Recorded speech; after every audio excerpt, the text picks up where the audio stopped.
Well, good morning. Happy Friday. We're reading through God's Word together, and today our assigned reading comes from Genesis chapter 10. When you come to chapter 10, begin reading it, it almost seems like flyover country. Just something to get through with not much to glean or receive, but there is some very meaningful information here in Genesis chapter 10. What we have are the descendants of the three sons of Noah, Ham, Shem, and Japheth.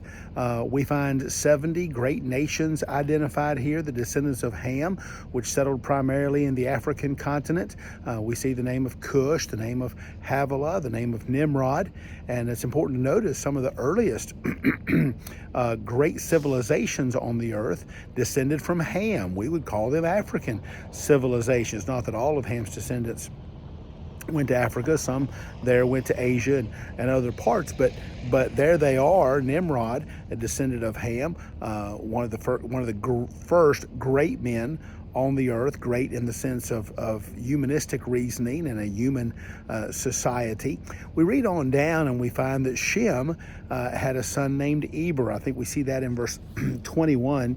And Shem's son Eber is from which we get the name Hebrew, that is a name used to describe many of the Jewish people today. The Hebrews descended from Eber. And then down in verse 25, we see that Eber had two sons, Peleg and Joktan.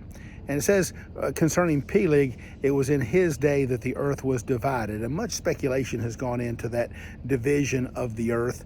I think it literally is just summarizing what is about to happen in chapter 11 with the division of languages.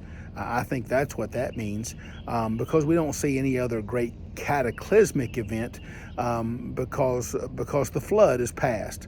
If it is true that there was a single land mass and then the continent separated and divided out, that would have been more associated with the flood than in Shem's grandson Peleg's day. And so I think it's referring more, I said if because I hadn't even got into that study right now, but in Peleg's day, it's talking about the division of languages. It's about to occur in chapter 11. We see several times Moses giving us summary information like chapter 1 and verse 1, and then the detailed information. And even here in chapter 10, we see that it identifies languages and various languages, but we don't see the division of languages until chapter 11. And so we see that we just have a summary, and then the details are going to follow in chapter 11 when we cover the Tower of Babel. And actually tomorrow's video, it'll either have to come out of Genesis 11 or Job 1, and so I'll get into that and share one of those things tomorrow. But have a great Friday, a great weekend for His glory. Just quick reminder,